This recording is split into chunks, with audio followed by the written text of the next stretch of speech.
Guys, welcome to another episode of Special Tech Podcast. This is season 2, and we're still talking to companies. We're still talking to change makers and tech makers in the African continent. So today, we are privileged to be joined by Kristin Wilson, who is the founder. And the lead strategist at Spurt. This is why I wanted to do this. I'm nervous. I'm nervous. No, don't be nervous. This is gonna be fun. We're all gonna get to know each other. I promise. It's low stakes. You can just introduce me as the founder or as the lead strategist, whatever works. I'm very easy, very lazy. Okay, let me. Yeah. Okay. So hi everyone, and welcome to yet another episode of the Special Tech Podcast. I know you guys missed us, but yes, we are back now, bigger, better, and ready to share some stories with you. I know a lot of things have been happening in the tech space in the past couple of weeks. We will get to another session where we talk all about what has happened and what we can learn from all that. Yesterday we had the Google event. Google I/O was happening yesterday, and I hear everything was about AI, which means AI is probably the future of tech. But yes, while that is happening, we have in studio with us this lead strategist and CEO of Spurt, Kristin Wilson. And just so that I don't get what Spurt is and where they're based from, I know it's in Africa and based in the United States. And we have their lead here who will tell us way much more about what Spurt is and what they do. So Kristin, welcome. But before Kristin can speak, my co-host here, Fred, how are you? Yes, I'm very fine. Mal, how are you? I am good. Thank you so much for putting this together and for Kristin Wilson joining us today. So we want to learn about what Spurt does in the African continent with businesses in the area of sustainability, and I hope that we are going to have a fun conversation. So just to kick off this conversation today, I'll just ask Kristin to introduce herself and then kind of go into a long story of what Spurt does and how they came to be. Yes. Wilson? Yeah. Welcome. Thank you so much for having me. I'm really excited to be with you all here. And like you said, I lead a wonderful company called Spurt. And Spurt comes from growth spurt, because that's exactly what we wanted to do for businesses, was really to help them to access their next level of growth by using data and using technology to drive their businesses forward. But one of the things that we realize is that we have to put sort of people at the center of all of these tools and all of this innovation so that we can actually drive them forward. So we're a people company that helps startups and SMEs and businesses to essentially leverage data and technology to propel their businesses forward. Okay, nice. Yes, nice, I want to ask something. So in your vision, you mentioned that you're looking forward to be a leader in equitable and sustainable social entrepreneurship. Absolutely. To empower, educate, and enable over 1 billion entrepreneurs. So one of the words there, or the terms there that catches my eyes, resources, skills, and network. So we are talking about resources, ruling these businesses to identify or have these resources. So what kind of resources did you have in mind from your research of SMEs in Africa? Yeah, from that perspective. Can you say that again? What are the sort of resources we're providing, or what resources do we want them to have? Yes, yeah, absolutely. Right. So the idea for us is it's a number of things, right? So there's that element around capital. There's also that element around technical assistance, and then the element around capacity building. So really bringing all of these things together under one umbrella, and then presenting these to entrepreneurs, to team leaders, so that they can build better.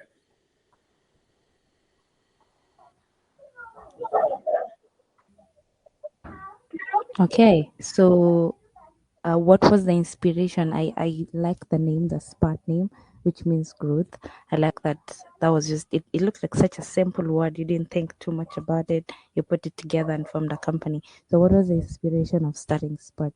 Putting all this together, was it a personal need that you saw, maybe in a community or something?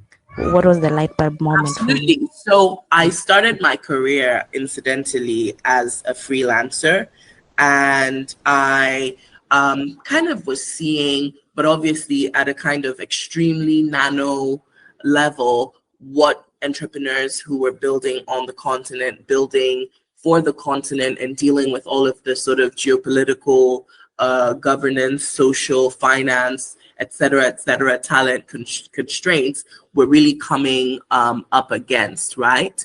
And it was, for me, a kind of echo that was gnawing at the back of my head, that how do you start to solve for entrepreneurs like these at scale, right? So I was freelancing, typically hired by larger firms, right? So big consulting firms to deliver projects for development partners or institutions that were maybe donor organizations. And I thought to myself, there's a perspective challenge here, right? Because the perspective is some big organization, some donor making organization. And I wanted to kind of approach things from a different perspective, right? From the bottom up. And so start not from some huge government parastatal or some large donor organization, but instead start from the small business or from the family business or from the startup or from the entrepreneur, and say, how do I take into context, right? Because this is the principle of design thinking, right? How do I empathize? How do I find and understand the problem and the need? And then how do I build a solution that comes directly from that? And that's why Spurt exists. And that's also why there's nothing quite like us, right? Because we kind of started, we took a different perspective to challenging, some of the issues that we were seeing entrepreneurs facing on the continent. Yeah. Okay. That is smart. So, how many years have you been in the field, and what are some? You said you are based in Kenya, Nigeria, and a couple other countries in the continent. So, how long has it been that you've achieved this in the industry? Can you say that again? How long have you been in the industry, and what was the growth rate for you to be able to be based in so many countries in the continent at the moment?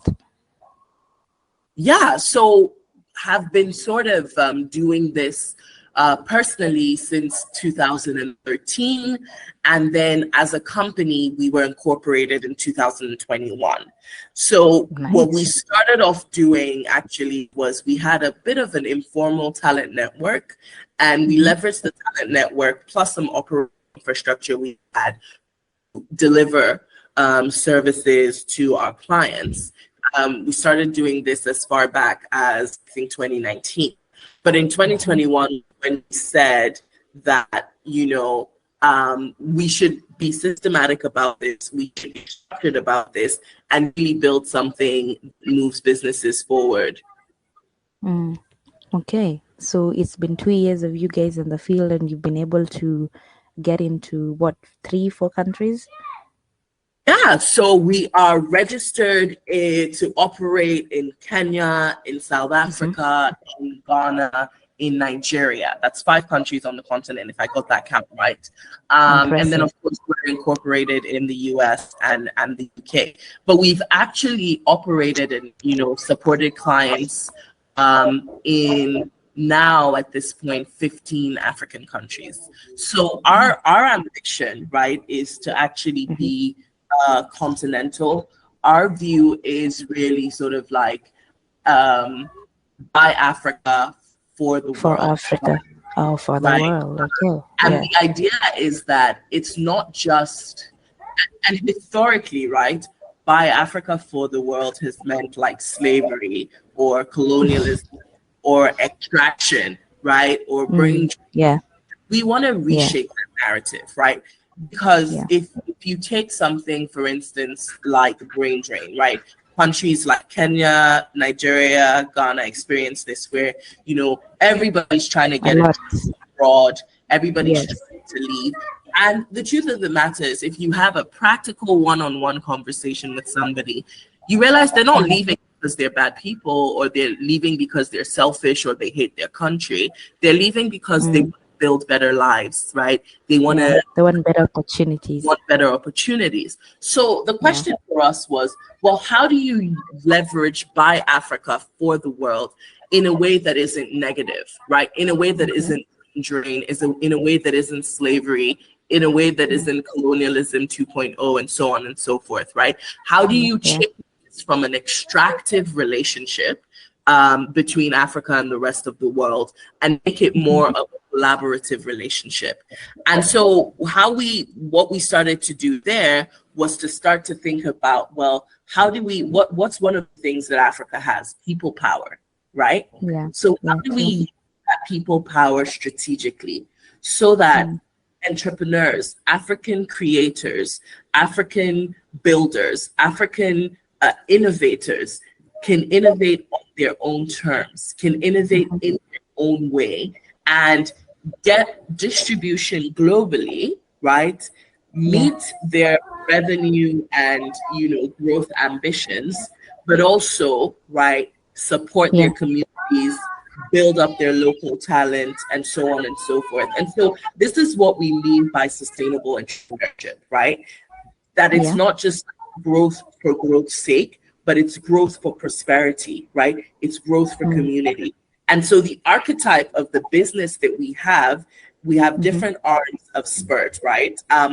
Each of them is kind of one branch of that story and of that solution that we're building around sustainable entrepreneurship. So I just want to kind of ask Kristin, that's quite impressive, your business model. So at what stage do you work with you know, entrepreneurs or SMEs? Like if we are operating a business today, at what stage would we find Spurt quite helpful in our journey of growth? Right.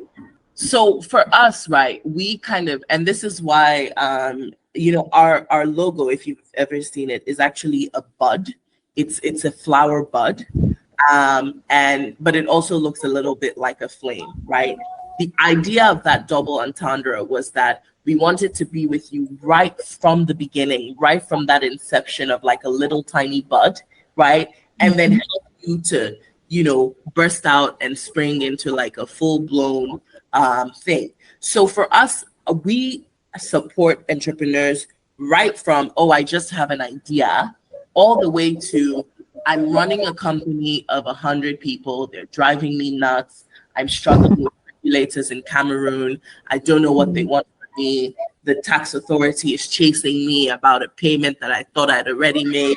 You know, so we do all of it, right? We aim to, so the point at which we kind of start to hands off a company and hand them over is when a company has sort of left that SME categorization, right? So when you're dealing with, like, we don't work with corporations, we don't work with large businesses, right? We work with small, medium, you know, small, medium businesses directly, right? Because we believe that there's quite a bit of support. Once you've made it to the big dogs, right? There's actually quite a number of very impressive and wonderful companies that can support large corporations and you know, large businesses on the continent and support them fairly sustainably.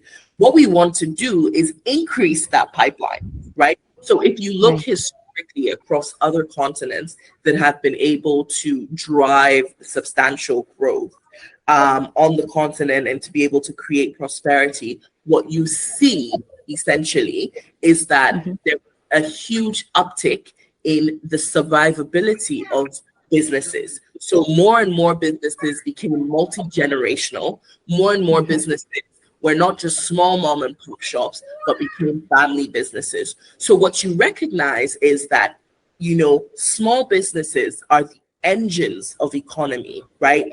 And so the better oiled, the better run, the better built those businesses, the better the economy overall, right? So, we straddle the technology space and the startup space. And in the startup space, everybody's obsessed with unicorns, right? And one of the first pieces that we wrote was that at Spurt, we love the idea of a unicorn, right? If you've ever talked to a little kid, the excitement of like this creature, is it mythical? Is it real? Unicorns are fantastic.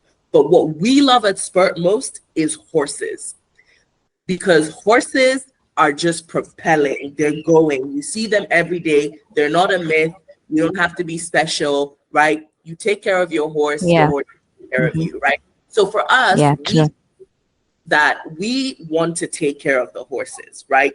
We want to be supporting those engines of economy, right? When you talk about engines, right, you talk about horsepower, right? So that's what we are concerned about, right? Building out that horsepower, supporting those horses. There's lots of organizations, VCs and this and that that are obsessed with unicorns.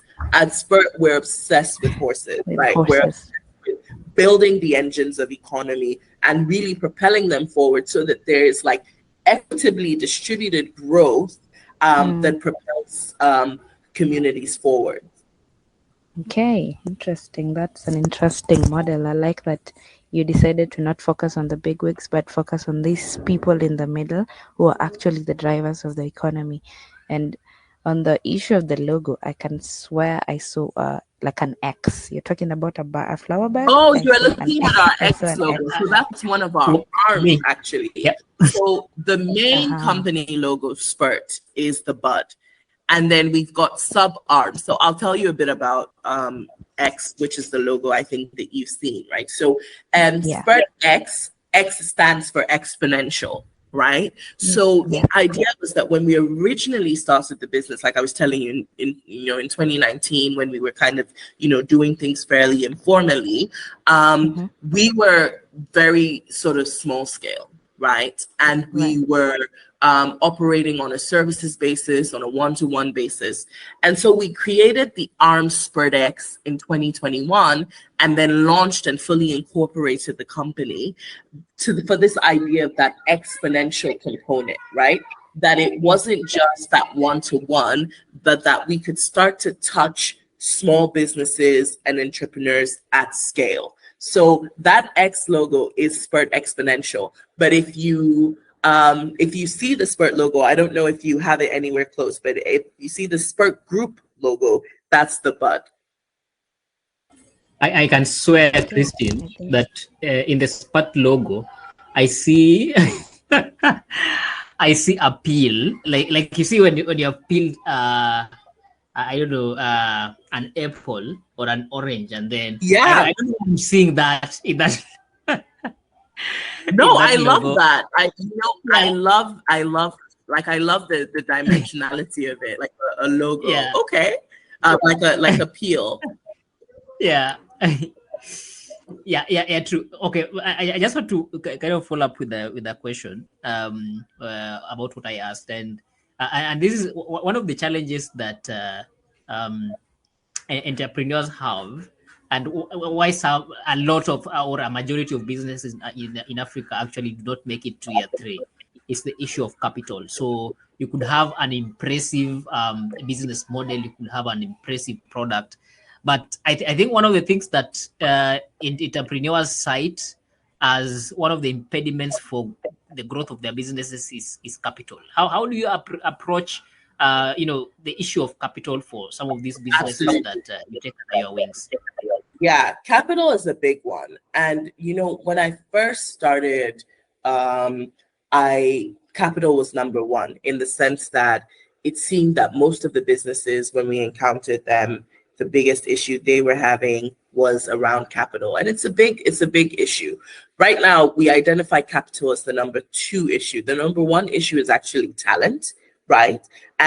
But the two of them are obviously linked, right? And the way that we approach capital is both directly and indirectly. So directly meaning that we do support businesses with fundraising. We help them to become investment ready. We help them with, even things as simple as grant applications so that they can access equity-free capital, debt-free capital, We help them also prepare debt packages. So if they want to access debt, whether it's convertible notes or bank loans or third-party loans, we do also help them to prepare their documentation and their paperwork for that. We connect them to credible lenders who have fair business practices. We also help with more sort of traditional fundraising, so helping to find the investors and so on. But I'll tell you that dimension is a small part of it, right? What I mean by that is, by the time you're getting to a place where you're investment ready, you've done quite a lot of work around just like the quality of talent.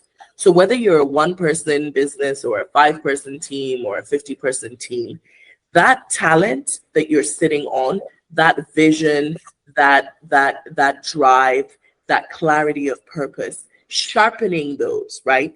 Fundamentally understanding the problem, the community that you're solving for, right? That you're creating prosperity for, is really that linchpin, right? It's really that linchpin, because what we've seen is that, even just taking that solopreneur case. So, one of the businesses that we worked in early on in the life cycle of the company was a fashion business that had such phenomenal ambitions, right? They really wanted to create a space for essentially fashion creators and innovators to be able to have a space to work, develop their skills, push their and all of that, right? And they, came to us and said, we want to raise money. We're looking for money. We need money. We need to do this, right?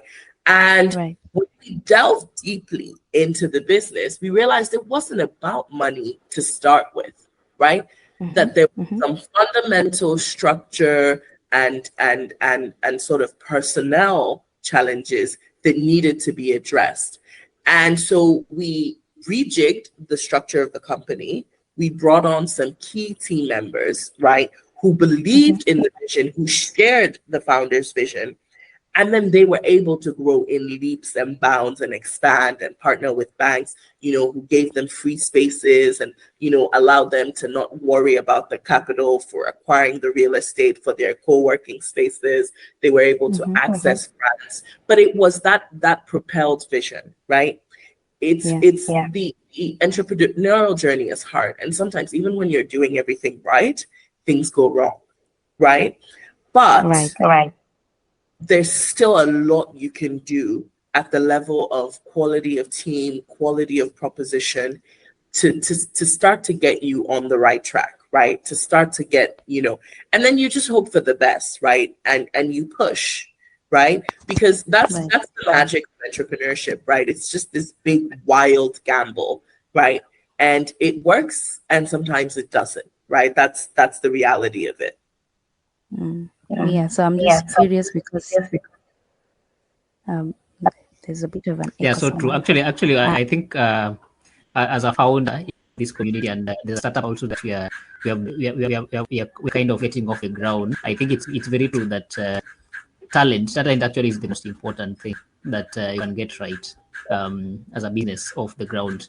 And so, thank you so much. So I just want to maybe ask some of the challenges that you have experienced. You see, Africa, I don't know why the West looks at Africa as a country. Like if you ask somebody where they are going, they'll say they are going to Africa. But Africa is composed of like of 50, is it 54 or 50 countries?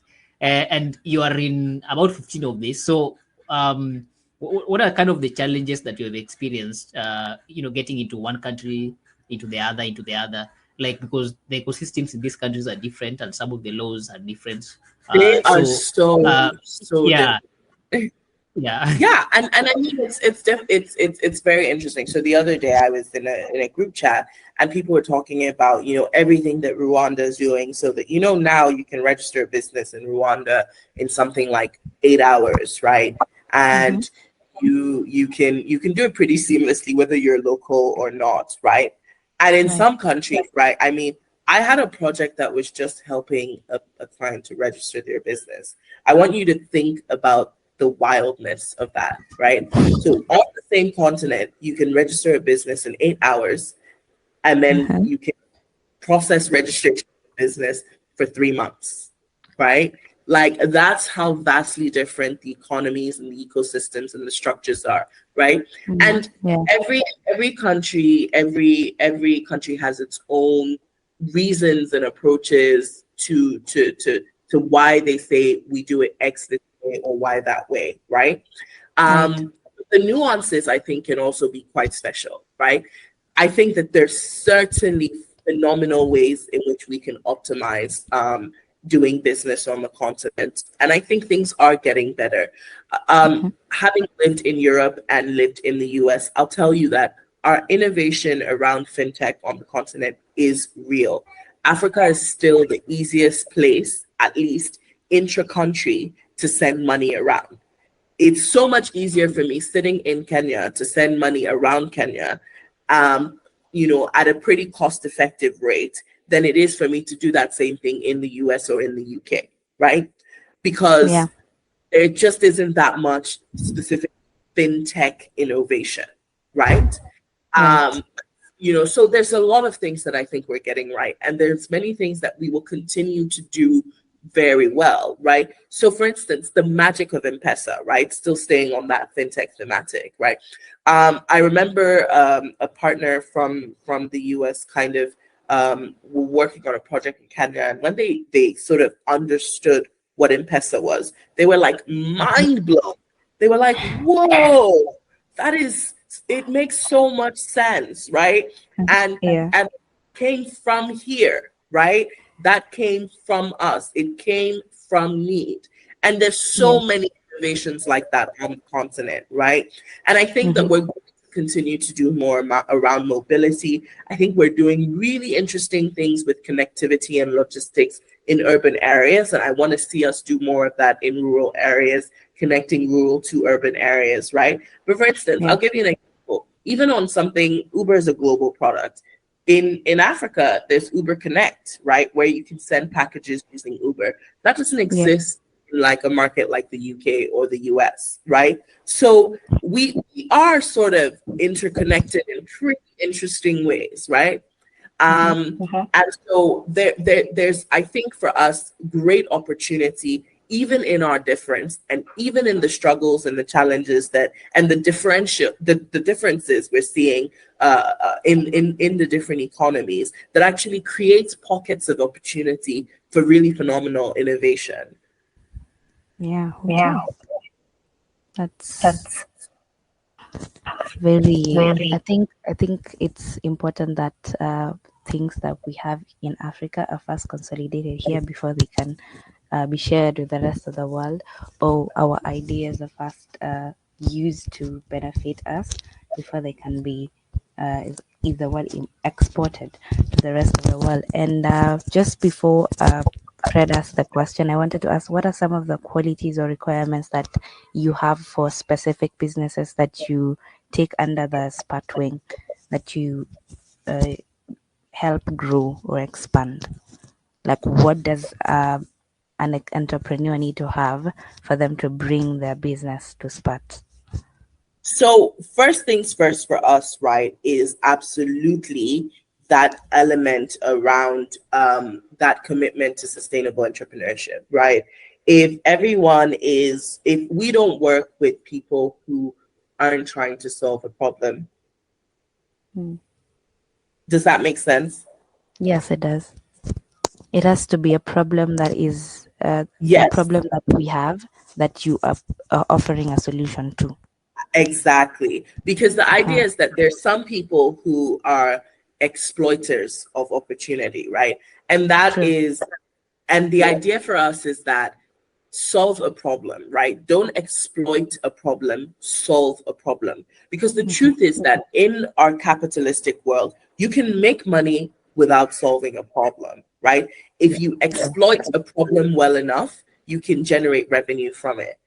But we don't want to work with businesses that are generating revenue by exploiting problems. We want to work with businesses that are generating revenue by solving problems. And there's an important distinction, right? And that distinction is felt in the communities around them. It's felt in the prosperity that they do or do not create. Yeah, I just want to maybe just as a matter of clarification, social entrepreneurship, and especially in the context of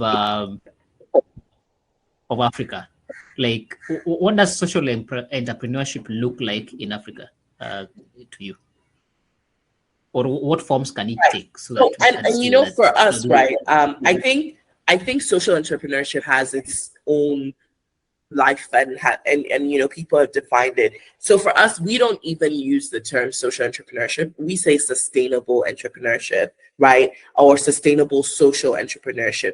Reason being that I think that sometimes people have taken a view that being a social entrepreneur means that you don't think about profit, you don't think about the maintaining the business as a going concern. But for us, that keyword of sustainability is really the linchpin, right?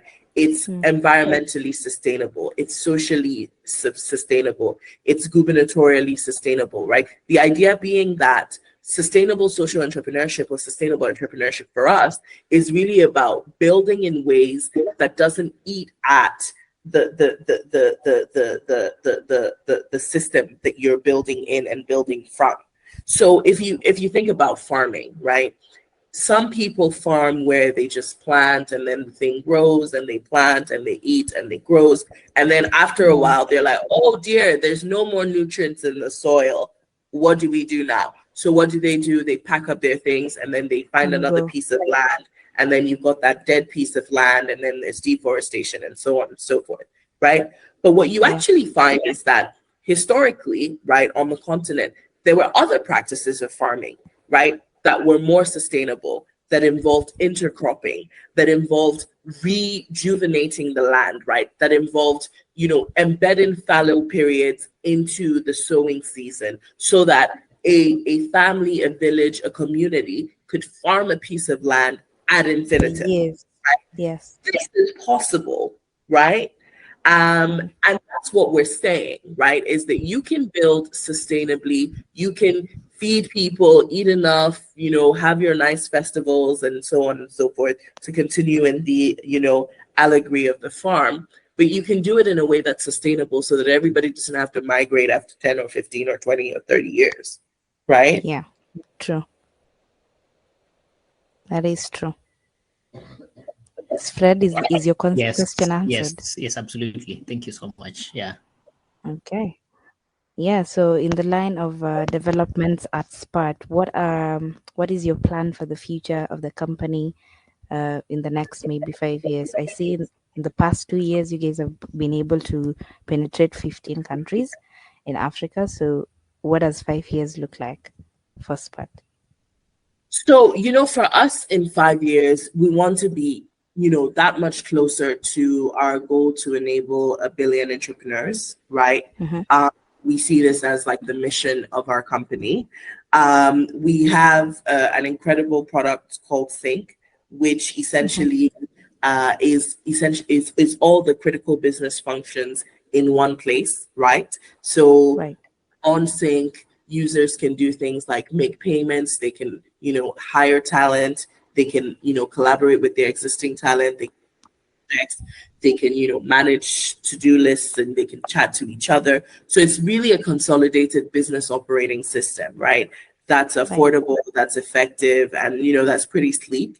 And definitely in 5 years, we want that system to be as ubiquitous for entrepreneurs and SME operators as something like Microsoft or Google is, right? We really want Sync and Spurt to be synonymous with the entrepreneur experience, with the building experience. We want to be a household name. Impressive. I can't wait to see what you guys achieve in the next 5 years, if in the last 2 years you've been able to do so much already.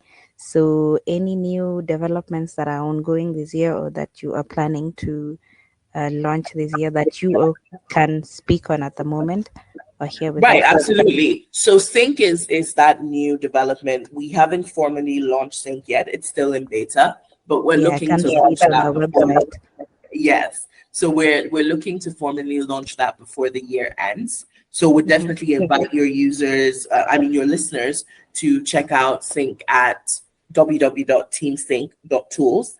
But also to reach out to us.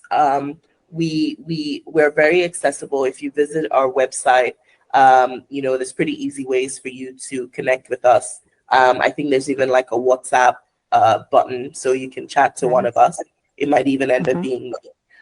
So yeah, You? we definitely want to connect, and we want to just learn more about the community that we're building for. Okay, so in the spirit of talking about entrepreneurship, the tech makers, change makers in the tech space, what are some of the highs and lows of you being the CEO of pretty much a tech company? What are some of the highlights that you've had of your journey, and what is some advice you can give to aspiring entrepreneurs who are looking to join Spurt? Because I'm sure there are a couple of people who have companies that would like to get off the ground, or somebody who's just creating something like you and they'd like some advice to start their company, especially in the same space as Spurt. For sure. So what I would say is that the highlight is definitely the team that we have.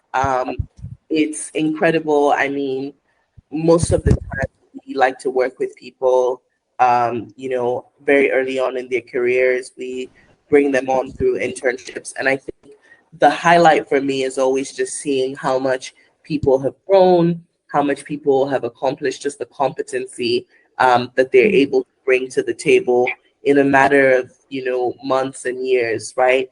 Yeah. So that's always pretty exciting for me. The difficulty, I think, is just, the landscape isn't easy, right? And I think that as we continue to mature, value and providing value and driving value will be more and more of an important metric for success, right? But I think these days it's still the case that as long as visibility is somehow proof of credibility, right? True. And I think that sometimes can make things hard, right? And I think that sometimes even we see this with our clients where businesses are caught in the tussle of like, do I build something that's deep and valuable? Do I invest those same resources in being visible, right? Because there is a delicate balance you must maintain between the two. Because if you're not visible, then people don't see you and you don't acquire new customers and you don't grow. But then it costs quite a lot to gain that visibility and to gain that attention. And so just like, how do you maintain that balance? How do you navigate that? So I think that's the real challenge, right? Is how do you walk that fine line between maintaining visibility, but also being credible and being value and depth to your customer. Right. Okay. Yeah, great. Yeah, I just want to ask like three quick fire questions, and the one that I want to start with, Kristin, is in your founding journey, what has been the most challenging things that you had to do that you did not like kind of foresee when you're beginning? And then number three, that made you scared. Yeah. And then number two, what kind of a leader are you in your organization? Yeah.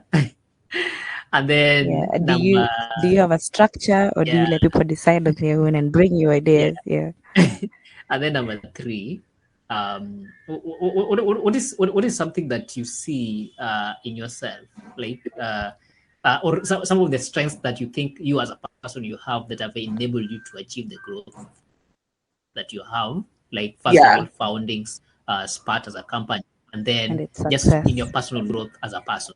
Yeah. For sure. And I think what I would say is that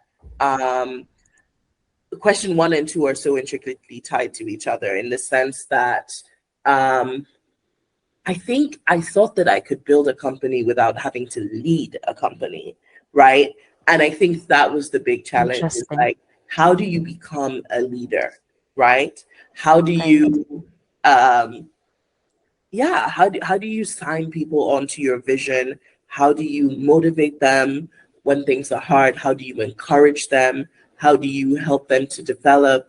How do you meet your clients' needs? I mean, that leadership component, right? I think, and looking back at it, maybe I was a bit naive, right? But I just didn't think about that, oh yeah, I'm building a company. I maybe should also be a leader, right? Because those two things are not the same, right? Founding a company is not the same as leading a company. And I think that was the real challenge, right? Was figuring out what kind of leader I had to be, what kind of leader I could be, and really sort of, navigating that. And I'm still navigating that. It still terrifies me. One of the things I really struggle with is even just like putting myself out there and like wanting to be the face of something. You know what I mean? Like it's hard. So I think that's the big challenge. And my leadership style, so I think I'm a mixture. So I'm what they call, there's this thing called the 8 leadership types. I'm the mixture of like a strategic, laissez-faire leader. So what that means is I don't micromanage, but I probably should manage a little bit more. So I'm laissez-faire. I kind of like leave people. Like one time we were doing an interview, like a check-in interview on somebody we had just brought on, and they were like, man, I feel like I'm drowning. I feel like I need a bit more help. And I think that's the thing, is that I've definitely I'm not as good at like that structure of like, this is how you do this and this is the system, and that hierarchical, like we operate a very flat structure, and I'm pretty laissez-faire, but I have high expectations. We set very ambitious goals. So I think people, especially when they're junior, can feel like, oh my God, I have so much to do. Don't even know how to do it, right? And so I think for me, it's even learning, how do I create more structure for people, especially people that are junior, right? Without becoming They need the without becoming a structure. micromanager, right? Because like for me, that is like the worst you can ever be, is like that person that's like, it's like managing every detail of somebody's like work. I'm just like, I cannot do it. So yeah, I think that's the kind of leader that that I am. And then I think, what is it about me that led me on this path? I think it's a combination of stubbornness, or what some people generously call grit these days. I think I'm a very gritty person. I'm very determined. My mother would say stubborn. And I think the other part of it is that I don't live in a world of what is. I live in a world of potential, right? So I think around me, growing up always, people have always kind of interacted and seen, oh, what's there and what can I make of what exists? I've always been like, what can I create? What can I bring into the world? What is possible? And I think that combination means that like where people see a house, I see a field, right? And I think that's helped for sure. I'm just going to follow up with a quick one, Wakili. Is there a time like when you is there a time when you kind of separate Kristin Wilson, the founder, and Kristin Wilson, just you, like you're a personal person, if I can say that. The reason why I'm asking this is that as the leader of Tech, I'm kind of the leader of Tech, and also the founder of something of this startup that like Tech and Mentalist, the startup is called Mentalist. They just occupy like 90% of the thoughts that I usually have. So I usually wake up and then I just start thinking, what is going to happen today? By the time I go back to bed at 11 or 12, I'm still thinking what could happen tomorrow. So there's no time in the day when I'm just Fred, and then I'm also Fred, the leader of that organization. I don't know whether you always Burdens of experience a the same founder. thing. No, I Yeah. have you're the same constantly problem. thinking about, yeah. You know, Yeah. and I'll tell you, like, I didn't think it was a problem until all my friends and my partner, he was just like, yo, okay, what about those of us that want to deal with you and not And feel important. hurt you, right? Yeah. Like, it's I am aligned with you. I live, breathe, drink, eat this. I think about it. Like sometimes I'm even like I'm at a bar, I'm at a club, I'm in the middle of the dance floor, and I'm like, oh, You wait, have we you can have do time this. for it? Impressive. I do. I try to make time, but it's always on my mind, right? It is always on my mind. I mean, my dog is so sick right now, and I would Sorry love about to that. do nothing but just lie next to him, and just rub his belly and make him feel better. But like, I'm trying to like take care of him and run the business because the business is always on my mind. It's Right. because it's a mission, right? It's not just business; it's a mission. Yeah, Fred, and then somebody who one of relates. the things, yeah, yeah, and then one of the other things is kind of, and Mal especially should hear this, is that as the founder you always have this vision of where you want the company to go, where you want the organization to go, and you pour over some of these ideas, and then when you come to present them to the rest of the guys, That's a personal attack, by the way. no, it's very. I don't know whether other people And then they will come feel to me, like they're like, that. what is Fred thinking? What Yeah. is that? He's coming at me for like cutting down some of his ideas. It's okay, Fred. No, but that's normal. That's Yeah. normal. I think that tension is so important, right? That Yeah. tension between the things that are like on your mind and like you're building, and then having somebody else or other people in the organization that sharpen that, iron sharpens iron, right? Because sometimes like we've had experiences where I've brought something to the table and the team has just been like, yeah, go to bed, right? And then 2 years later, they're like, oh yeah, that thing Kristin said, let's do that. Right? Yeah. So it's time, right? Sometimes it's timing. Sometimes it's maybe you didn't sell the vision strongly. Yeah. It's so many things. But I think love that process. Enjoy that process because I love it. I love it when they're like, yeah, no, just go home. You haven't slept, Kristin. I know. I saw you online last night. Why you're saying this? Go to bed. Yeah. My new favorite way to shut Fred down: go to bed. They do it to me a lot because I don't speak much. So that's why they always say that to me. Oh, okay. Sometimes it's frustrating because you have researched this idea and you think it's very brilliant. And then when you come in and present it to the rest of the guys, they just shoot it down straight away and they want to hear none of it. And as a founder, am I right for this job? Or but yeah, I'm so glad that you can relate. And Mal, thank you for keeping me on toes with the rest of the guys. Thank you so much. Mal? It's my job. Thank you. So yeah, I say we are at the top of the hour. So I will. I have learned a lot from Kristin today, and I think it takes a lot of courage and bravery to start a company, your own thing, and believe in it. Invite others to believe in your vision and build it up from the ground. And I think it's very fulfilling when you can now start celebrating its success and seeing it grow. It's like a baby, I would imagine. Yeah. I'm not sure I have that courage, but yeah, kudos to everyone with I an mean, idea. you and Fred seem to be onto something. So let's see how that goes.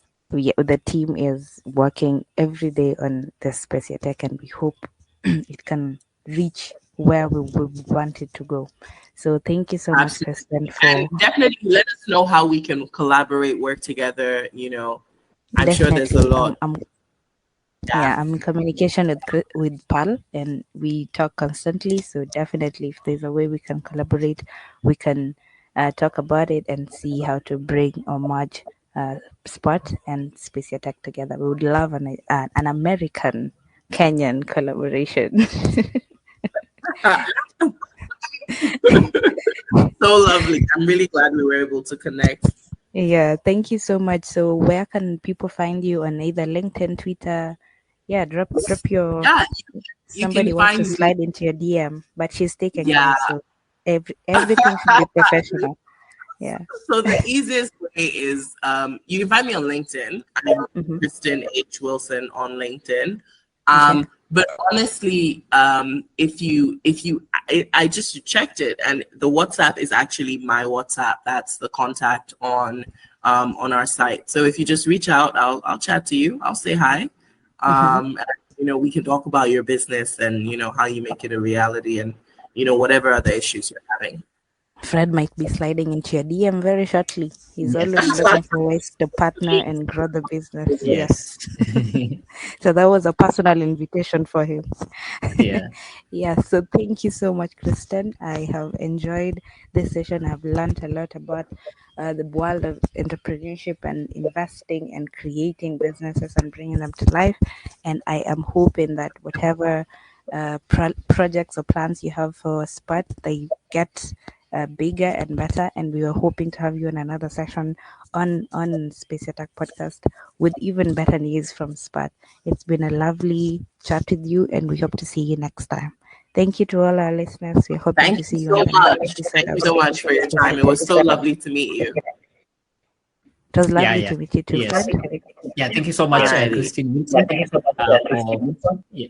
for honoring our invite to be on this podcast, and it was a lovely chat with you, and we hope to meet you again at another episode. So thank you so much, and to our listeners, thank you so much, and may you join us in another episode in the next coming weeks. Thank you. Until next time, guys. Bye. Bye.